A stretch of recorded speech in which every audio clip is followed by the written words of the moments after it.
Bonjour à tous, merci de nous rejoindre pour l'interview du Sursaut. Chaque semaine, comme vous le savez, nous invitons une figure du monde intellectuel ou politique pour évoquer la défense de nos valeurs démocratiques. Aujourd'hui, j'ai l'immense plaisir d'accueillir Roland Freudenstein, vice-président du think tank Globsec, qui d'ailleurs a pris part à la naissance de notre projet du Sursaut il y a déjà 5 ans. Roland est spécialiste de l'Europe et plus précisément des questions de sécurité. Et il a également travaillé sur l'Europe centrale et orientale. Bonjour Roland. Bonjour Julie.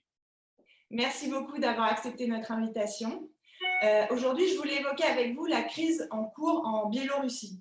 Parce qu'on l'a vu, la stratégie du régime biélorusse jusqu'à présent a été de tromper les migrants et de masser ces derniers à la porte de l'Europe, à la frontière polonaise, pour, semble-t-il, créer un effet de déstabilisation en Europe. Il y a donc à la fois une situation tragique, qui a d'ailleurs mené à la mort de plusieurs de ces personnes, et une crise géopolitique. Alors, pouvez-vous nous éclairer sur le sujet, en particulier sur les motivations de la Biélorussie, et également nous dire si la Russie, quant à elle, a joué un rôle dans cette crise, ou joue un rôle dans cette crise? Oui, bien sûr, la Russie joue un rôle, Poutine joue un rôle, mais on viendra à ça dans une minute. Je commence par Loukachenko, le dictateur de Biélarus, qui, qui veut forcer l'Union européenne et l'Ouest, l'Occident en général, d'enlever les sanctions qui ont été commencées contre lui à cause de la violence contre les démocrates en Biélorussie même et à cause de son comportement, surtout depuis les élections falsifiées du mois d'août de 2020. Donc voilà. Il fait ça pour chantager l'Union européenne et ça n'a pas fonctionné. En fait, disons que les différences d'opinion parmi les États membres de l'Union européenne, comment réagir à cette autocratie en Biélorussie, ces différences ont diminué dans cette crise humanitaire fabriquée par Loukachenko. Et maintenant, tout cela a eu lieu avec le soutien très, très clair politique de Vladimir Poutine du Kremlin, qui reconnaît bien le fait que pas seulement Loukachenko dépend de la Russie aujourd'hui, du Kremlin à 100%, mais Poutine même dépend aussi de Loukachenko.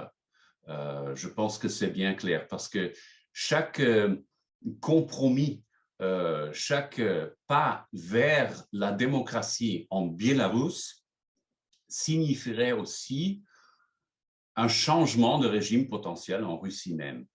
Donc, comme Poutine veut éviter ça à tout prix, il donne son soutien à un dictateur à Minsk qui a perdu toute légitimité. Et voilà, c'est donc c'est un peu le fond de ce désastre humanitaire qui se déroule.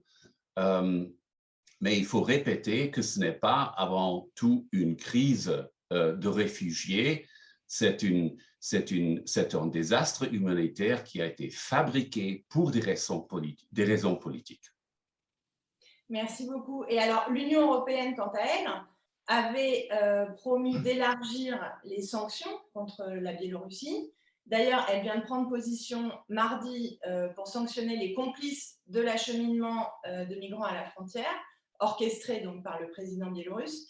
Il y a donc des réponses qui sont envisagées, mais pourtant, on voit que depuis plusieurs semaines, il y a aussi un enlisement de la crise. Donc, est-ce que vous pensez que cet enlisement est dû, d'une certaine manière, à un manque de fermeté de la part de l'Union européenne?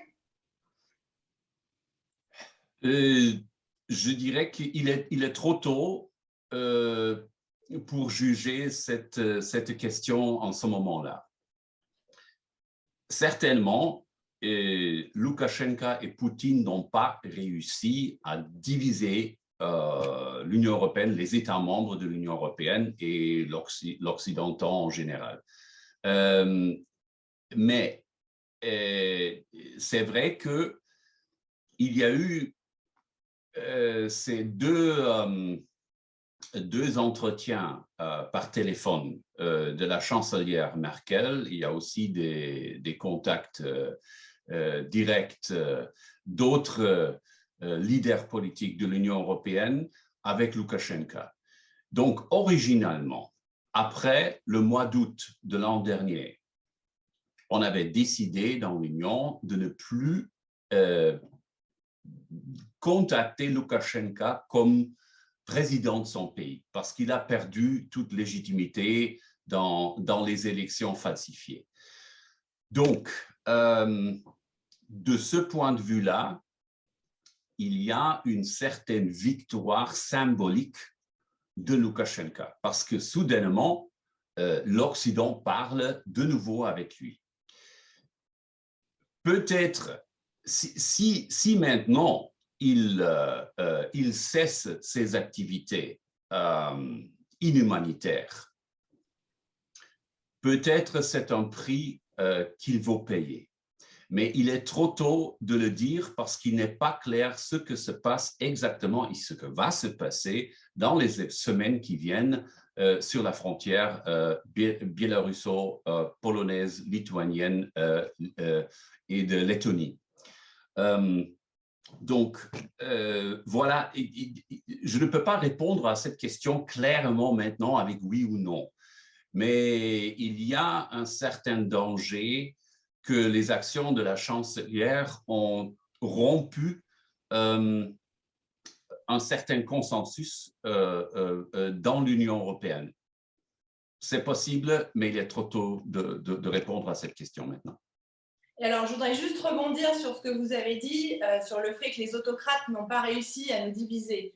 Est-ce que, et donc là je parle plus largement, hein, au-delà de cette crise, le fait que l'Europe subisse des tentatives de déstabilisation, que ce soit de la part de la Russie ou d'autres acteurs, et qu'elle doit y répondre, est-ce que vous pensez que ça aurait plutôt tendance à nous renforcer ou à nous affaiblir?